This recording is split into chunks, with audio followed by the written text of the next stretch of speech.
Halo semuanya, hampir tiap minggu kita dihadapin sama keputusan-keputusan wasit yang bikin emosi. Menurut kita sih, keputusannya salah. Terus yang bener kayak gimana nih? Kita juga gak jarang dihadapin sama istilah-istilah di bidang sepak bola yang kadang kita gak tahu apa artinya atau dari mana sih istilah itu bisa muncul. Semuanya bakal aku ceritain ke kamu di sini. Selamat datang di Rule and Culture barengan sama aku, Kani Raras.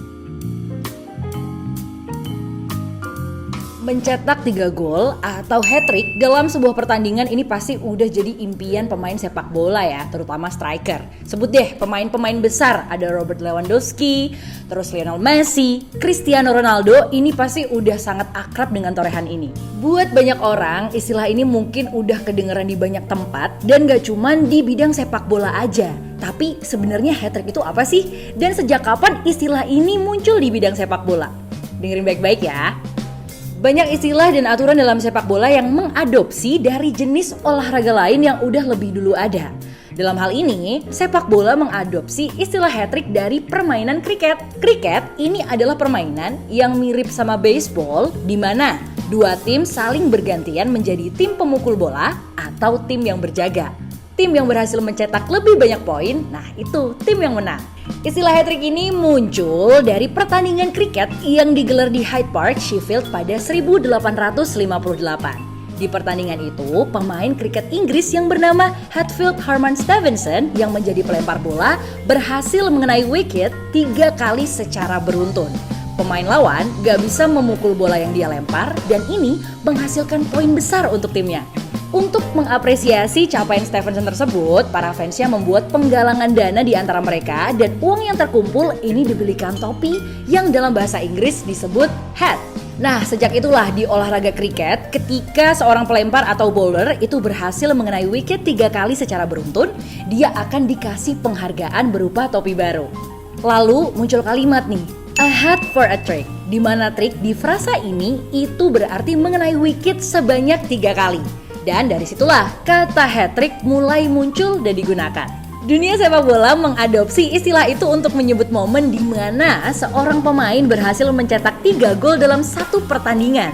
Dan istilah hat-trick ini mulai terkenal sejak Geoff Hurst, striker Inggris, mencetak hat-trick di final Piala Dunia 1966 ke gawang Jerman Barat. Sampai sekarang, dia masih jadi satu-satunya orang yang berhasil mencetak hat-trick di pertandingan final Piala Dunia. Selain sepak bola, istilah hat-trick juga diadopsi di beragam olahraga lain seperti hoki, rugby, balap motor, sampai Scrabbles. Secara garis besar sih nggak ada perubahan makna ya di antara olahraga itu. Bahkan istilah ini juga sering digunakan di bidang lain selain olahraga untuk menyebut capaian kemenangan atau prestasi 3 kali secara berturut-turut. Contohnya menang pemilu. Nah, terus apa nih bedanya sebutan hat-trick di kriket dan di sepak bola? Nah, kalau di sepak bola, itu gol yang dicetak nggak harus berurutan untuk disebut hat-trick. Misalnya nih, di antara gol pertama sama gol ketiga ada pemain lain yang berhasil mencetak gol. Maka, si pemain yang berhasil mencetak 3 gol tetap dianggap melakukan hat-trick. Beda sama di kriket. Kalau di kriket, hat-trick itu baru terjadi saat pemain berhasil mengenai wicket 3 kali secara beruntun. Di sepak bola, rangkaian 3 gol yang dicetak di babak extra time seperti di format kompetisi gugur ini masih terhitung sebagai hat-trick. Sedangkan gol yang dicetak waktu babak adu penalti ini nggak dihitung sebagai hat-trick. Sesuai sih sama isi dari Laws of the Game yang tidak menghitung adu penalti sebagai bagian dari permainan. Akan tetapi, jika gol dicetak melalui tendangan penalti di waktu normal, maka itu dihitung sebagai hat-trick. Seperti yang dilakukan oleh Carlos Soler saat pertandingan antara Valencia melawan Real Madrid kemarin. Nah, serunya nih, pemain yang berhasil melakukan hat-trick itu boleh membawa pulang match ball atau bola yang digunakan saat pertandingan sebagai kenang-kenangan.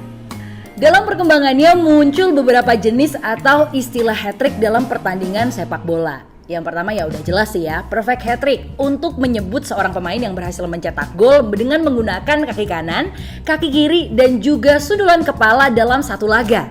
Nah, kalau di Jerman dan Austria, istilah ini disebut dengan istilah Lupenreiner hat-trick atau flawless hat-trick. Nah, term ini merujuk pada saat seorang pemain berhasil mencetak 3 gol beruntun dalam satu babak, dan ini nggak diselain sama pemain lain baik dari tim sendiri maupun tim lawan yang mencetak gol di antara rangkaian gol tersebut. Di Belanda, kondisi yang sama disebut dengan Zeevre hat-trick.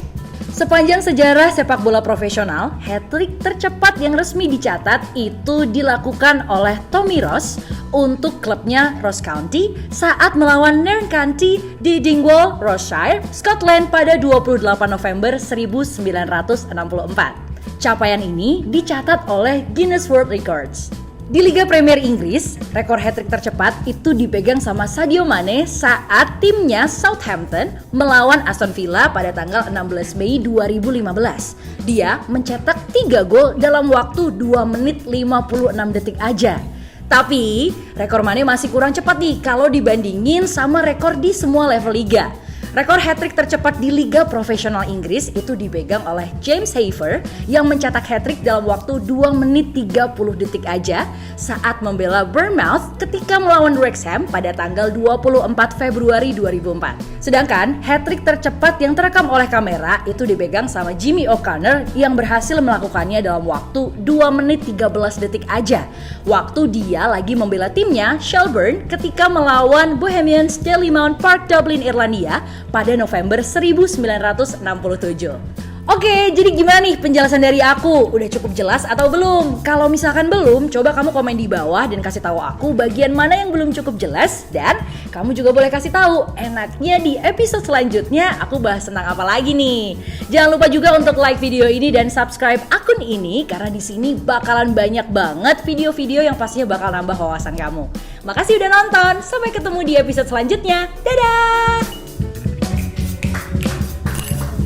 Dadah!